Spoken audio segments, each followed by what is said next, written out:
మాజీ CM KCR Secunderabad passport office కు వెళ్లారు. తన పాస్పోర్ట్ ను రెన్యువల్ చేసుకోనున్నారు. త్వరలో కేసీఆర్ అమెరికా వెళ్తారు అన్న ప్రచారం జోరుగా జరుగుతున్న వేళ కేసీఆర్ పాస్పోర్ట్ రెన్యువల్ చేసుకోవడం ఇప్పుడు హాట్ టాపిక్ గా మారింది.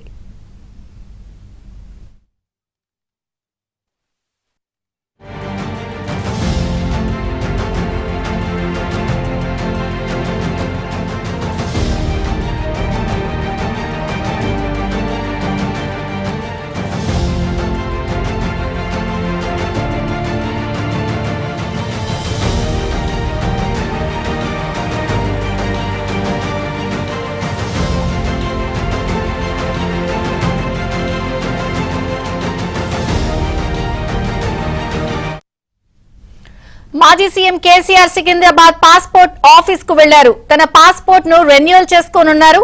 త్వరలో కేసీఆర్ అమెరికా వెళ్తారు అన్న ప్రచారం జోరుగా జరుగుతున్న వేళ కేసీఆర్ పాస్పోర్ట్ రెన్యువల్ చేసుకోవడం ఇప్పుడు హాట్ టాపిక్ గా మారింది. పూర్తి వివరాలు మా ప్రతినిధి ప్రవీణ్ అందిస్తారు. ప్రవీణ్, చంద్రిక, బీఆర్ఎస్ అధినేత మాజీ సీఎం కేసీఆర్ ఉదయం ఎర్రవల్లి క్షేత్రం నుంచి వ్యవసాయ క్షేత్రం నుంచి దాదాపుగా 11 గంటల ప్రాంతం నుంచి బయలుదేరి తన సతీమణితో పాటు జోగిన్పల్లి సంతోష్తో పాటు ఇక్కడ పాస్పోర్ట్ ఆఫీస్కి చేరుకున్నారు. తన డిప్లొమాటిక్ పాస్పోర్ట్ ఏదైతే ఉందో దాన్ని హ్యాండ్ ఓవర్ చేసేసి నార్మల్ సిటిజన్షిప్ పాస్పోర్ట్ తీసుకోవడానికి వచ్చారు అని చెప్పేసి అధికార వర్గాలు అయితే చెప్తామని పరిస్థితి కనిపిస్తుంది. దాదాపుగా 11 గంటల 45 నిమిషాల ప్రాంతంలో ఇక్కడ ప్రాంతీయ పాస్పోర్ట్ ఆఫీస్కి అయితే చేరుకున్నటువంటి పరిస్థితి కనిపిస్తుంది. దాంతో పాటుగా సతీమణి అలాగే సంతోష్ కూడా లోపలికి వెళ్ళినటువంటి పరిస్థితి కనిపిస్తుంది. దాదాపుగా అర్ధగంట పాటుగా ఈ యొక్క రెన్యువల్ ప్రాసెస్ సంబంధించినటువంటి ప్రాసెస్ జరుగుతూ ఉంటుంది. దాదాపు 12 గంటల ప్రాంతంలో తను పూర్తిగా లోపలికి వెళ్ళారు. మరొక 10-15 నిమిషాల్లోని ప్రాసెస్ అంతా పూర్తయ్యే అవకాశం అయితే కనిపిస్తూ ఉంది. అయితే డిప్లొమాటిక్ సంబంధించిన పాస్పోర్ట్ హ్యాండ్ ఓవర్ చేసి సిటిజన్షిప్ పాస్పోర్ట్ తీసుకున్న తర్వాత పూర్తిగా తను విదేశాలు వెళ్తారని చెప్పేసి ఊహాగానాలు అయితే వినిపిస్తున్న పరిస్థితి కనిపిస్తుంది. పార్టీ శ్రేణుల్లో కూడా అదే చర్చ అయితే జోరుగా కొనసాగుతూ ఉంది. ముఖ్యంగా హిమాంశుకు సంబంధించినటువంటి విద్యాభ్యాసంతో పాటుగా తను అక్కడికి వెళ్తారు అని చెప్పేసి అయితే చర్చ జరగబోతుంది. ఈ నేపథ్యంలోనే రెన్యువల్కి సంబంధించిన విషయంలోనే ఈ పాస్పోర్ట్ తీసుకోవడానికి వచ్చారు. దాదాపుగా పాస్పోర్ట్ తీసుకున్న తర్వాత 1-2 నెలల్లోనే పూర్తిగా అమెరికా ప్రయాణం ఉంటుందని చెప్పేసి కూడా చెప్తా ఉన్నారు. దాదాపు తను ముఖ్యమంత్రిగా చేసినటువంటి 10 సంవత్సరాల్లో కావచ్చు, సుదీర్ఘ రాజకీయ అనుభవం ఉన్నప్పుడు కూడా అప్పుడు ముఖ్యమంత్రి అవ్వకముందు కూడా తను అమెరికా గడప దొక్కిందైతే లేదు. ఇప్పుడు మాత్రం పూర్తిగా హిమాంశు అక్కడ ఉన్నత విద్యాభ్యాసం చదువుతుండటంతో తను అక్కడికి వెళ్ళాలి, 2 నెలల పాటు ఉంటారని చెప్పేసి కూడా ప్రచారం అయితే కొనసాగుతామని పరిస్థితి కనిపిస్తూ ఉంది.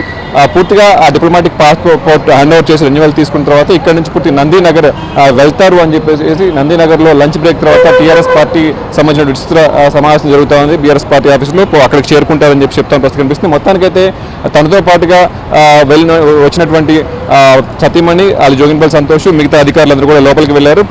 రీజనల్ పాస్పోర్ట్ ఆఫీసర్ కూడా బయటకు వచ్చేసి కేసీఆర్ని లోపలికి తీసుకువెళ్ళింది. పూర్తిగా తన క్యాబిన్లోనే రెన్యువల్ ప్రాసెస్ అంతా కంప్లీట్ చేసే అవకాశం కనిపిస్తూ ఉంది. దాదాపుగా పూర్తిగా పాస్పోర్ట్ కూడా ఇచ్చే అవకాశం అయితే కనిపిస్తూ ఉంది. ఎందుకంటే దాదాపుగా గంట పాటు ఉంటుంది ఈ యొక్క ప్రాసెస్ ఉంటుంది కాబట్టి పూర్తిగా పాస్పోర్ట్ కూడా తీసుకుని వెళ్ళే అవకాశం ఉందని చెప్పేసి కూడా పార్టీ అధికార వర్గాలు చెప్తామని పరిస్థితి కనిపిస్తుంది. మనం చూసుకోవచ్చు, ప్రస్తుతం అయితే దాదాపుగా 25 నిమిషాలు టైం అవుతుంది లోపలికి వెళ్ళి, ఇంకా 10-15 నిమిషాల్లోనే బయటకు వచ్చే అవకాశం కూడా కనిపిస్తూ ఉంది. ఇంకా యంత్రాంగం కూడా సిద్ధమవుతామని పరిస్థితి కనిపిస్తూ ఉంది పూర్తిగా.